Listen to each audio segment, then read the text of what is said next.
Hello friends, इस video में हम लोग यूरोपियन इमर्जेंस इनटू इंडिया के बारे में पढ़ेंगे। जिसका सबसे पहले जो दो आए थे, जो दो पोर्टुगीज थे और डच थे, उनके बारे में समझने की कोशिश करेंगे। ठीक है, देखो 6th सेंचुरी था ना, 6th सेंचुरी में इंडिया और यूरोप के बीच में कॉन्टैक्ट, 6th सेंचुरी तक इंडिया और यूरोप के बीच में कॉन्टैक्ट बहुत अच्छा से चल रहा था। यहाँ का गुड्स वहाँ जा रहा था, वहाँ का गुड्स यहाँ आ रहा था, आराम से चल रहा था। पर जैसे ही रोमन इम्पायर डिक्लाइन हुआ ना, रोमन इम्पायर डिक्लाइन हुआ, पूरी तरह से कोर्स बदल गया। मतलब उस समय अरब लोग आ गए, अरब पीपल लोग आ गए, वो लोग अरब पीपल लोग आ गए। वो लोग आने के बाद जितने भी रूट थे, जैसे इजिप्ट, पर्शिया, ये सब हो गया, रेड सी वाला एरिया हो गया, ईस्टर्न मेडिटेरियन वाला पार्ट हो गया, सबको कैप्चर कर लिए। और उस कैप्चर करने के बाद जो यहाँ के गुड्स थे, जो इंडियन गुड्स के जो कमोडिटीज थे, यूरोपियन मार्केट में जाना मुश्किल हो गया। इसलिए मुश्किल हो गया क्योंकि वो लोग वहाँ पे मतलब टैक्स लेवी करने लगे। मतलब जो पहले 1 रुपये में मिलता था, वो आगे चल के जब अरब के आने के बाद 10 रुपये में मिलने लगा, जिसके कारण वहाँ की प्रॉस्पेरिटी कम होने लगी। तो उन्हें लगेगा ना यार कि हमें भी कुछ उसके मुस्लिम डोमिनेशन को सरकमवेंट करने के लिए कुछ उपाय खोजना चाहिए। तो ये एक पहला रीजन मान सकते हो। ठीक है, दूसरा रीजन ऐसा बोल सकते हो कि लोग क्यों आए, क्योंकि 15 सेंचुरी के बाद देखने को मिलता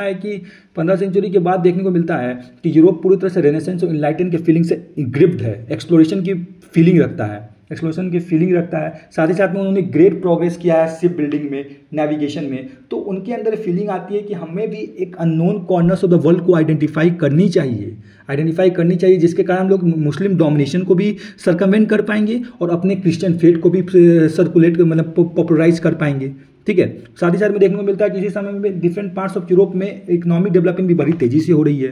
क्रॉप इंक्रीज एरिया हो रहा है कल्टीवेशन के अंदर में, क्रॉप मैनेजमेंट भी लोग कर रहे हैं, scientific crop management. Increase availability of meat हो रही है, मीट की अवेलेबिलिटी हो रही है, तो स्पाइसेस की डिमांड हो रही है, स्पाइसेस डिमांड जा रही है, तो उन लोग को नया प्लेस चाहिए। इंडिया की तरफ जा रहे हैं, इंडोनेशिया की तरफ जा रहे हैं। ठीक है, साथ ही साथ में देखने को मिलता है कि पूरी तरह से उन लोग का इतना प्रॉस्पेरिटी हो रही है कि ओरिएंटल गुड्स की भी डिमांड बढ़ रही है। पहले तो सही था, जब रोमन इंपायर डिक्लाइन नहीं हुआ था, तो आराम से इंडिया का goods, calico, silk, precious stone सब इंडिया से यूरोप जाता था, अच्छा से ट्रेड होता था। पर जैसे अरब आए तो सब रोक दिया। इसलिए लोग चाह रहे थे कि दूसरे रूट को फाइंड किया जाए। ठीक है, हिस्टोरियन के अगर देखा जाए, सबसे पहला अगर ऑब्जेक्शन माना जाता है कि किसको इंडिया की तरफ रूट फाइंड करना है, उसका नाम आता है प्रिंस हेनरी का। प्रिंस हेनरी पोर्टुगल का था। इसको ऑब्जेक्शन था कि इंडिया की तरफ रूट फाइंड करें। इसलिए इसको पोप निकोलस V ने इसको बोला, आज़ादी दिया कि जाओ तुम एक्सपीडिशन करो और रूट फाइंड करो। लेकिन ये कुछ कर पाता उससे पहले ये डाइड हो गया, मर गया। ठीक है, मर गया। उसके बाद 1454 के बाद होगा आसपास, फिर 1494 के आसपास के बाद है ट्रीटी ऑफ टोरडेसिलास साइन होता है। ठीक है, टोरडेसिलास साइन होता है पोर्टुगल और स्पेन के बीच में, जिसका सिर्फ यही कहना था कि हम लोग एक इमेजिनरी लाइन ड्रॉ करेंगे अटलांटिक में कि देखो ईस्ट में जितना भी एरिया है वो क्लेम ऑक्युपाई कर सकता है पोर्टुगल, और वेस्ट में जितना भी एरिया है वो क्लेम ऑक्युपाई कर सकता है स्पेन। जिससे फिक्स हो गया कि पोर्टुगल का इंकर्जन ईस्ट में क्या इंडिया है, अफ्रीका है, ये सब इंडोनेशिया ये सब पार्ट है, तो पोर्टुगल का इन्वेक्शन पहले इंडिया में हुआ। ठीक है, ये सब देखने को मिलता है। ठीक है, ये सब देखने के बाद पता चलता है कि देखो सबसे पहले अगर देखने को मिलता है कि उसके बारे में लोग देखने को मिलता है कि बार्थोलोमेव डायस का नाम लोग सुनते हैं कि उन्होंने Cape of Good Hope, Portugal का ही था ये, केप ऑफ गुड होप को जाके सेल किया। इसको ऐसा लगता था कि इंडिया की तरफ रूट फाइंड कर लिए हैं, पर लेकिन ऐसा नहीं था। बाद में गलत साबित हुआ। बाद में वास्को डिगामा आता है। वास्को डिगामा अपने 3 शिप के साथ गुजराती पायलट अब्दुल माजिद के साथ कैलिकट में पहुंच जाता है। कैलिकट में कौन था? कैलिकट में तो एक हिंदू राजा था, कैलिकट केरला। ठीक है, कैलिकट हिंदू राजा, इसका नाम था जमोरिन को लगता था, पता था कि हाँ कुछ तो गलत इंटेंशन के साथ ही लोग आए हैं यहाँ पे। पर लेकिन यहाँ का राजा को यह भी ज्ञात था कि उसके किंगडम की प्रॉस्पेरिटी ही इस पे डिपेंड करती है कि कैलिकट एक एंट्री पॉइंट के रूप में डेवलप किया गया है। समझे, एंट्री पॉइंट क्या होता है कि बहुत सारे प्लेसेस से एक जगह गुड्स आती है और यहाँ से एक परमानेंट डेस्टिनेशन पे चली जाती है। इसलिए इस बात को ज्ञात करते हुए उसने वास्को द गामा को बहुत ही फ्रेंडली वेलकम किया। ठीक है, वहाँ पे आया, यहाँ पे रहा। ठीक है, 3 महीना यहाँ पे रहा। 3 महीना के बाद जब यहाँ से वो गया अपने जगह पे, रिच कमोडिटीज़ यहाँ इंडियन कमोडिटीज़ को लेके वहाँ जाके सेल किया, तो उसको 10 गुना प्रॉफिट हुआ। तब पता चला कि डायरेक्ट कॉन्टेक्ट कितनी ज़रूरी है इंडिया और यूरोप के बीच में। मिडिल मैन की क्या भूमिका है, जिसके कारण प्रॉफिट कितनी कम हो जा रही है, प्रॉस्पेरिटी कितनी डिक्लाइन हो जा रही है यूरोप में। ठीक है, ये रीजन था। उसके बाद इसी को देखते हुए, वास्को डी गामा के एक्सपेंशन को देखते हुए बहुत लोग वहाँ पर प्रभावित हुए हैं। वो लोग भी चाहते थे, मर्चेंट्स लोग, कि हमको भी प्रॉफिट हो, प्रॉफिट हो। तो उसके बाद देखने को मिलता है कि कैब्रल का नाम आता है। कैब्रल आता है कैलिकट में, कैलिकट में स्पाइस ट्रेड करने, ठीक है। स्पाइस ट्रेड अपने एक फैक्ट्री स्टैब्लिश कर लेता है, फैक्ट्री स्टैब्लिश कर लेता है, क्या दिक्कत है, 1500 की बात है ये, फैक्ट्री स्टैब्लिश कर लेता है। पर लेकिन वहाँ पे जो पहले से हैं इजिप्टियन जमोरिन, ये लोग ये सब जो भी लोकल्स वहाँ पे हैं, वहाँ पे लोकल्स है जिसके फैक्ट्रीज को, पोर्टुगीज फैक्ट्री को अटैक कर देते हैं। अटैक करने के बाद कुछ पोर्टुगीज मर जाते हैं। तो कैब्रल भी कमज़ोर थोड़ी था, इसने रिटेलिएट किया और जितने भी शिप थे एंकर में खड़े वो सबको कैप्चर कर लिया, जितने भी क्रू मेंबर थे उसको मार दिया, जितने भी कार्गोस थे उसको कन्फिस्केट कर दिया और पूरी तरह से कैलिकट को बॉम्बार्डेड कर दिया। समझ रहे हो, बॉम्बार्डेड कर दिया। उसके बाद लेकिन जाते जाते उसने सक्सेसफुल हुआ कि एक successful trade relation treaty sign कर ले कोची और कैनोर के राजा के साथ, ठीक है। यहाँ से चला गया, ठीक है, सिंपल सा बात है। फिर 1501 में दोबारा वास्को डी गामा जी आए यहाँ पे, वास्को डी गामा जी आए। वास्को डी गामा आते थे तो जो भी यहाँ पे लोकल्स थे, वास्को डी गामा आके बोले कि आप इजिप्टियन को यहाँ से टर्मिनेट कीजिए, हमें मौका दीजिए। लेकिन जमोरिन तो मना कर दिया, नहीं, जमोरिन मना कर दिया, ठीक है। तो वास्को डी गामा को मना कर दिया, तो इसलिए इसको मतलब हार का सामना करना पड़ा। फैक्ट्री तो इस्टेब्लिश कर लिया आगे चलते कैनोर में, कोची में, ठीक है। बाद में कोची हो गया, कैलिकट हो गया, कैनोर हो गया, बहुत ही स्ट्रॉन्ग होल्ड बना पोर्टुगीज एम्पायर का,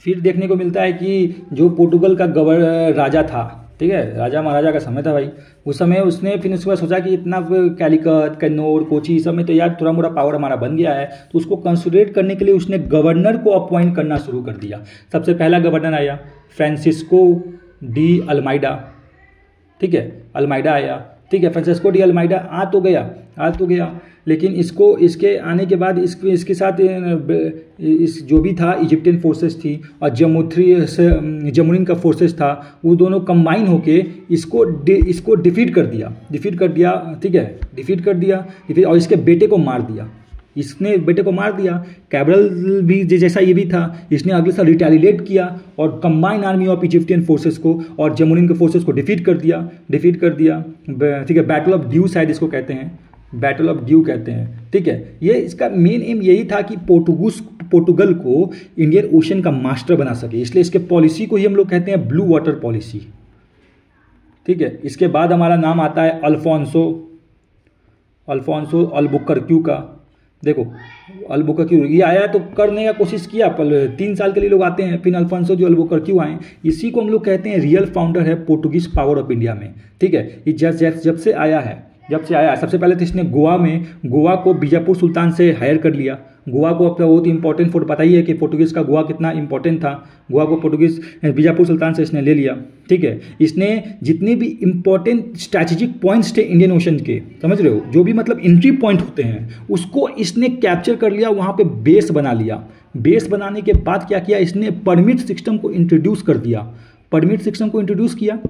कोई भी दूसरा शिप आएगा तो आपको हमको टैक्स देना पड़ेगा, ऐसा कर दिया, ठीक है। साथ ही साथ में इसके शिप में तो इतने सारे कैनन्स थे, मतलब मल्टी डेक शिप्स होते थे इसके, जिसके कारण मतलब कोई नहीं देगा तो सीधे धड़े से अलग कर देता था, जिसके कारण इसकी मोनोपोली बढ़ती गई, समझ रहे हो। साथ ही साथ में इसने एक और काम किया, जैसे ही इसके समय के बाद जितने भी लोग यहाँ पे आए हैं, उन लोगों ने अपने आप को लोकल लैंडलॉर्ड्स के रूप में इस्टेब्लिश किया, रोड्स बनाए, इरिगेशन बनाए, जिससे पूरी तरह से जो भी एरिया को कैप्चर किया, जैसे गोवा को फोर्टिफिकेशन किया, न्यू क्रॉप्स को इंट्रोड्यूस किया, जैसे कैश्यू नट प्लांटेशन क्रॉप्स को लोग इंट्रोड्यूस किया, अपने आप को गोल्डस्मिथ मास्टर क्राफ्ट्समैन के रूप में इस्टेब्लिश किया। मतलब समझ जाओ कि इसके आने के बाद ऐसा देखा गया है कि यहाँ के पोर्टुगल पीपल जो थे, जो यहाँ के इंडिया को अपना न्यू सेटलमेंट मानते थे rather than Portugal as a home, ठीक है, ये देखने को मिलता है। उसके बाद हमारा तीसरा गवर्नर का नाम हम लोग सुनते हैं, नीना कुन्हा का नाम सुनते हैं। नीना कुन्हा ने सबसे पहला काम किया कि इसने सबसे पहले कोची में शायद था इस लोग का हेडक्वार्टर पोर्टुगल का, उसको बाद में गोवा में शिफ्ट कर दिया, ठीक है। देखो इसके राज में देखा जाता है कि बहादुर शाह गुजरात और हुमायूं के बीच में फाइट हो रही थी, तो बहादुर शाह ने हेल्प मांगा पोर्टुगल का, और साथ ही में पोर्टुगल की हेल्प देने के बजाय इसको बसीन का बोला, बसीन हम आपके नाम करते हैं, बसीन मिल गया पोर्टुगल को, ठीक है। और इसका रेवेन्यू सब मिल गया, इसके बाद मिल गया, लेकिन मिल तो गया और बोला कि बाद में कि हम आपको ड्यू में भी बेच देंगे, ठीक है, बहुत खुश हो गया पोर्टुगल। लेकिन बाद में देखने को मिलता है कि जब हुमायूं का थ्रेट ख़त्म होता है गुजरात एरिया, इस सब एरिया में, तो जो भी जो इसका मन डगमगा गया बहादुर खान का, उसने वॉल ऑफ पार्टीशन को ड्रॉ करने की कोशिश की, वॉल ऑफ पार्टी ड्रॉ करने की कोशिश की। लोकल्स लोग थे जो अटैक कर रहे थे पोर्टुगल को, ठीक है, पोर्टुगल को अटैक करने के लिए। पोर्टुगीज भी भाई कमज़ोर नहीं था उस समय यार, पोर्टुगीज सी का बादशाह था उस समय। पोर्टुगीज ने नेगोशिएशन करने की कोशिश की और वहाँ के राजा बहादुर के साथ जो भी था गुजरात का, उसको बुलाया अपने शिप पे और बुलाते ही मार दिया, डेथ। इसके मरने के बाद हुमायूं को भी अच्छा काम हो गया, हुमायूं को भी थोड़ा टाइम मिला कि अफगानों से थोड़ा मरा अपना मतलब कंसोलिडेट करने में पावर बने। भले आगे चल के हार गया हुमायूं, लेकिन टाइम तो मिला इसके मरने के बाद, ठीक है। ये वो 99 गुना में, ठीक है, ये हुआ। उसके बाद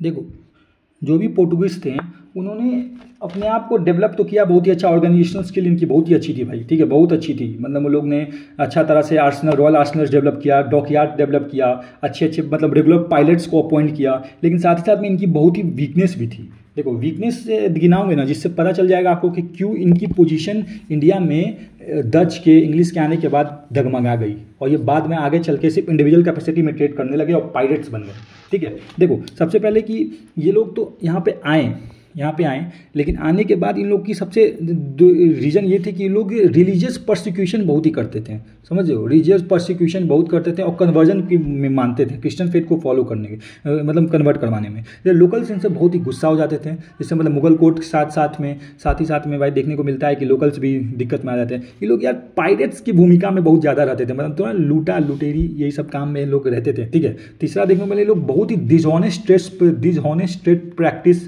को फॉलो करते थे। देखो पहले जितने भी इंडियन कंडीशन में जितने भी एक्टर्स थे जो ट्रेड को फॉलो करते थे, जापानीज हो गए, चाइनीज़ हो गए, अरब्स हो गए, ये लोग यार कुछ ना कुछ रूल्स एंड रेगुलेशन को फॉलो करते थे, समझ रहे हो यार, कोई किसी का ओवरवेलमिंग डोमिनेंस नहीं था। लेकिन जैसे ये पोर्टुगीज आए ना भाई, ये अपने आप को ऐसे दिखाने लगे, बोल दिए सीधा कि हमको कोई रूल्स एंड रेगुलेशन को फॉलो नहीं करना है, कोई रूल्स एंड फॉलो नहीं करते, हम लोग अपना रूल्स मानेंगे, हम लोग को भाई ओवरवेलमिंग पोजीशन चाहिए, जितने भी कंपटीटर्स है उसको ये लोग एलिमिनेट करने लगे, जिसके कारण इनको आगे चल के दिक्कत होने लगी, ठीक है। देखो ये इतना भी ये लोग ये क्रूअल, सबसे पहले ये लोग खाली ट्रेड पे बिलीव नहीं करते थे भाई, समझ लो, ये लोग यार स्लेव ट्रेड पे इतना फोकस किए हैं, मतलब इंडियन मुस्लिम्स क्रिश्चियंस को क्रिश्चियन में कन्वर्ट करवाने लगे थे, जिसके कारण इनकी डिक्लाइन की बहुत ही भूमिका हुई है, समझ रहे हो। देखो इनकी डिक्लाइन कैसे शुरू हुई, जब सबसे पहले तो जहांगीर कि इसने पोर्टुगल ने कुछ शिप, देता हूँ, जहांगीर मुगल एम्पायर का भाई, उस समय भाई कुछ भी है तो यार राजा था यार, अकबर का बेटा, बहुत पावरफुल था उस समय, उसके शिप को ही कैप्चर कर लिया इन्होंने, उसके कार्गोस को ही कन्फिस्केट कर दिया पोर्टुगल्स ने, ठीक है। इसलिए जहांगीर को गुस्सा आया और मुकर्रब खान को इसने अपॉइंट कर दिया कि जाओ यार तुम उससे कंपनसेशन लो। लेकिन इस समय भी कुछ ज़्यादा हो नहीं पाया, इसका डिक्लाइन का पतन तब हुआ जब इसने मुमताज महल का 2 स्लेब, मुमताज महल कौन थी, शाहजहां की पत्नी थी, 2 स्लेब को कैप्चर कर लिया भाई, शाहजहां की पत्नी के कैप्चर कर लिया। तो उसमें सीधे ही क्या नाम है, शाहजहां ने ऑर्डर दिया किसको, कासिम खान को बोला, कासिम खान जाओ, बंगाल का ही गवर्नर था, जाओ पूरी तरह से पोर्टुगीज को नस्ता नबूद कर लो। जैसे ही शुरू हुआ 3 महीना के बाद देखने को मिलता है कि पोर्टुगीज फ्ली करने लगे, भागने लगे, ठीक है। और बहुत सारे कारण हैं जिसके कारण इनका डिक्लाइन हुआ, जैसे कि देखने को मिलता है कि बाद में चल के बहुत ही लोकल्स इंडिपेंडेंट, बहुत ही पावरफुल डायनेस्टीज़ का इमर्जेंस हुआ है इजिप्ट, पर्शिया में, इंडिया में, नॉर्थ इंडिया में देखने को मिलता है मराठास का राइज हुआ है। मराठास का राइज होते ही जैसे ही मराठा ने इनसे सालसिटी और बैसीन को छीन लिया, ठीक है, समझ लो, ये रीजन हो सकता है। दूसरा बोल सकते हो कि देखो ब्राज़ील का डिस्कवरी हो गया इसी समय पे, ब्राज़ील का डिस्कवरी हुआ ना भाई, ब्राज़ील का डिस्कवरी होते ही इन लोग अपना कोलोनाइजिंग एक्टिविटीज़ को यहाँ से वहाँ शिफ्ट कर दिए। देखो पहले इनकी ओवरसीज़ कॉलोनी का हेडक्वार्टर कौन था, गोवा, ठीक है। जैसे ब्राज़ील आया ना तो इन्होंने अपने ओवरसीज़ कॉलोनीज़ को, हेडक्वार्टर्स को ब्राज़ील में शिफ्ट कर दिया, ठीक है, जिसके कारण इंडिया में इनकी पतन देखने को मिली है, ठीक है। तीसरी रीजन ये हो सकती है कि देखो उस समय यार स्पेन वॉर शुरू होने वाला था, समझ लो, स्पेन वॉर शुरू होने वाला था कि देखो किंगडम के यूनियन होने लगा था, जैसे कि पोर्टुगल और स्पेन को एक में शामिल हो गया था और इंग्लैंड और प्लस होलैंड अपोजिशन में साबित हो गए थे, जिसके कारण यार इसके ट्रेड प्रैक्टिसेस को बहुत ही धक्का लगा, समझ लो, बहुत ही धक्का लगा। ऐसा नहीं है कि यार ये लोग, देखो हम लोग का है कि हम लोग हमेशा अंडरस्टिमेट करते हैं कि इनके, देखो इन लोगों ने क्रूअल स्लेव ट्रेड किया, डिसऑनेस्ट ट्रेड प्रैक्टिस किया, इसलिए हम लोग इनके इन्फ्लुएंस को इंडिया में कम आंकते हैं, लेकिन ऐसा है नहीं भाई। इन लोग भैया बहुत ही लार्जर इंडियन हिस्ट्री का पार्ट है, जैसे कि इंग्लैंड को हम लोग पढ़ते हैं, वैसे पोर्टुगल भी बहुत ही इंपॉर्टेंट पार्ट है, समझ लो। इन्होंने देखो कितने भी लोग ने प्रोसिक्यूशन किया है, लेकिन जीसस फादर जो थे, इनका क्या नाम था, देखो रोडोल्फो एक्वाविवा, ठीक है, एंटोनियो मोनसेरेटो, ठीक है, फादर जेरोमी जेवियर, ठीक है, पिनहेरियो, ये सब कौन है? सब जीसस फादर हैं। अकबर के बुलाने पे क्वेश्चन ऑफ थियोलॉजी, अकबर क्या था, थियोलॉजी के क्वेश्चन पे बहुत मानता था। ये लोग अकबर के बुलाने पे ये लोग गए वहाँ पे गए, ठीक है, इनको बहुत ही रिस्पेक्ट मिला वहाँ पे, लेकिन इनका मेन मोटिव यही था कि इनको लगता था कि यार इतना फ्रेंडली जेस्चर दे रहा है एम्पायर, तो हम लोग उनको क्रिश्चियन फोल्ड में ला सकते हैं, और क्रिश्चियन फोल्ड में एम्पायर आ गया तो वहाँ के सब्जेक्ट भी आ जाएंगे। पर लेकिन ये लोग इतने बुड़बक थे कि अकबर यार खाली क्रिश्चियन फोल्ड को नहीं मानता था, वो यार पूरे हर रिलीजन को इक्वली इंपॉर्टेंस देता था, ठीक है, हर रिलीजन के पीपल को वहाँ बुला के वहाँ पे डिस्कशन करता था, इबादत खाना हो गया, फतेहपुर सीकरी, फिर लाहौर में बैठा, ये सब समझ लो।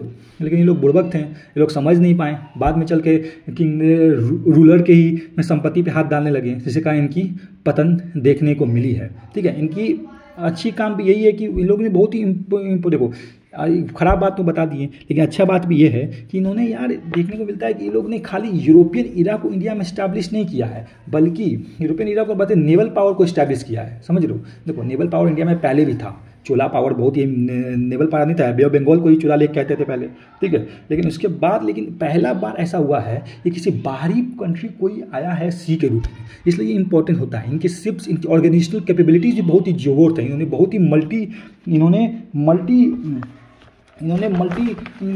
मिलिट्री टेक्नोलॉजी में भी बहुत ही भूमिका निभाया, जैसे कि बड़ी आर्मर को डेवलप किया है, matchlock man guns landed from ships लाया था। देखो बहुत ही इंपॉर्टेंट था कि लोगों ने drilling groups of infantry Spanish model का था, उन्होंने अडॉप्ट किया है, कैशल पोइंस्टन को अडॉप्ट किया है, लेकिन इनकी टेक्निक और टेक्नोलॉजी जो थी ना भाई, मिलिट्री टेक्नोलॉजी जो शिप्स पे लैंडेड थी भाई, लाजवाब थी, जिसका मतलब परमानेंट हायर आगे चल के इसके यूरोपियन देश बने, डच और ब्रिटेन। हम लोग भी सीखे हैं भाई, ऐसा नहीं है, हमारा मराठा सीखा है, सब सीखे हैं, पर लेकिन भाई परमानेंट हायर जो होते हैं ना, जो मतलब रिस्पॉन्सिबल हायर होते हैं, यही लोग आगे चल के बने हैं, समझ लो। ये है हमारा पोर्टुगीज। फिर उसके बाद हमारा आता है डच। देखो सबसे पहला जो डच जो पीपल थे जो यहाँ पे आए हैं, उनका नाम था कॉर्नेलिस डी हाउटमैन, ठीक है। हाउटमैन सबसे पहले ये लोग आए हैं सुमत्रा बंटम में 1596 के आसपास में आए हैं, ठीक है। उसके बाद 1602 में जो नीदरलैंड का राजा था, वो बहुत सारी लोकल कंपनीज को अमेलगेमेट कर दिया और ईस्ट इंडिया कंपनी नीदरलैंड का इस्टेब्लिशमेंट कर दिया, ठीक है। उसके बाद सबसे पहला फैक्ट्री इन्होंने मसौलीपट्टनम में इस्टेब्लिश कर दिया। उसके बाद पोर्टुगीज से different parts of the country में उन्होंने अपना फैक्ट्री इस्टेब्लिश करने लगा, किसी से कुछ ले रहे हैं, किसी से कुछ ले रहे हैं, मतलब सबसे पहले याद रखो कि नागापट्टनम ले लिए, किससे? पोर्टुगीज से, ठीक है, पोर्टुगीज से ले लिए। फिर डिफरेंट कंट्री अगर क्रोनोलॉजी को देखने को मिलेगा कैसे कैसे इन्होंने अपना फैक्ट्री स्टैब्लिश किया, जैसे पुलिकत में स्टैब्लिश किया, फिर 1616 में सूरत में स्टैब्लिश कर लिया, फिर भीमलीपट्टनम में आगे चलकर 1641 में स्टैब्लिश कर लिया, फिर कारिकल में स्टैब्लिश किया, जिनसुरा, बारानगर, कासिम बाजार, बालासोरी, पटना में स्टैब्लिश कर लिया, समझ लो कैसे कैसे मतलब different parts of the country में पोर्टुगल के डोमिनेशन को कम करते गए और ये अपने पावर को स्टैब्लिश करते गए डच है, समझ रहे हो। देखो ये हमेशा याद रखना, जो डच हैं यहाँ पे आए थे दो मोटिव से आए थे भाई, याद रखना, दो मोटिव से, बहुत इंपॉर्टेंट है। पहला मोटिव इनका ये था कि ये लोग रिवेंज लेना चाहते थे कैथोलिक स्पेन से, समझ रहे हो, कैथोलिक स्पेन से लोग रिवेंज लेना चाहते थे। कैथोलिक स्पेन का अलाई कौन था? पोर्टुगल था, पहले बताए हम लोग कि स्पेन वार में पोर्टुगल था, लेना चाहते थे। पहले मोटिव में सक्सेसफुल हो गए, पोर्टुगल डोमिनेशन कम हुआ, इसलिए इनको कंसोलिडेट करने में हेल्प मिला। दूसरा इनका मोटिव ये था कि ये लोग वो अपने यहाँ पे आके कॉलोनाइज करना चाहते थे, न्यू सेटलमेंट को इस्टेब्लिश करना चाहते थे, जिसके कारण इस्टेब्लिश तो करना चाहते थे, तो भाई इसका डायरेक्ट थ्रेट किससे होगा? आगे के हायर से, जिसका नाम था ब्रिटेन, ठीक है, ब्रिटेन था, और ब्रिटेन तो यार की जीता था सबको पता है, ठीक है।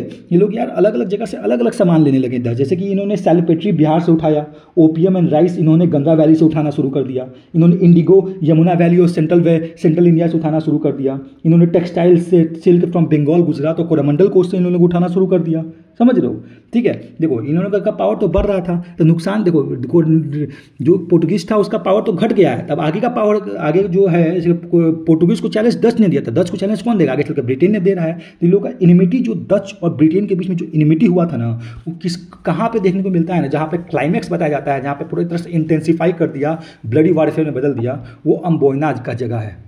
अम्बोयना डच का एक प्लेस, डच के अंदर में आता था, जो इंडोनेशिया में है, जहाँ पे डच पीपल ने 10 इंग्लिश मैन को और 9 जापानीज़ को मार दिया था। ये पूरी तरह से मैटर को इंटेंसीफाई कर दिया, ब्लडी वारफेयर हुआ, बाद में चल के ट्रीटी साइन हुआ, जहाँ पे इंग्लैंड ने माना कि हम इंडोनेशिया से मेरा जितना भी क्लेम है, वहाँ इंडोनेशिया एक स्पाइस आइलैंड है, ठीक है, वहाँ पे मेरा क्लेम है, वहाँ पे हम सारा छोड़ देंगे, अब मेरा कोई क्लेम नहीं हुआ वहाँ पे, और तुम इंडिया से बाहर चले जाओ, ठीक है। ये ट्रीटी साइन हुआ, ठीक है। ट्रीटी साइन होने के बाद भी देखने को मिलता है कि जितना भी ट्रीटी साइन हुआ वो है ना, ब्रिटिश विड्रॉ क्लेम कर लिया। फिर आगे चल के थर्ड एंग्लो डच वार देखने को मिला है 1672-1674 के बाद में। तो उसमें वहाँ पे क्या हुआ, देखो जो सूरत के बीच में और बॉम्बे के बीच में जो कॉन्टैक्ट था, वो मतलब कुछ समय के लिए टूट गया था। इसलिए इसका फ़ायदा उठाने के लिए डच पीपल ने कुछ शिप्स को, इंग्लैंड के शिप्स को कैप्चर कर लिया था। तो भाई रिटायरेट करेगा इंग्लैंड यार, इंग्लैंड करेगा और सीधे तरह से बैटल ऑफ हुगली साइन हुआ, हुगली हुआ, बैटल ऑफ बेगारा भी कहते हैं, जिसके कारण इनको ब्लडी बैटल में इन लोग को डच को हारना पड़ा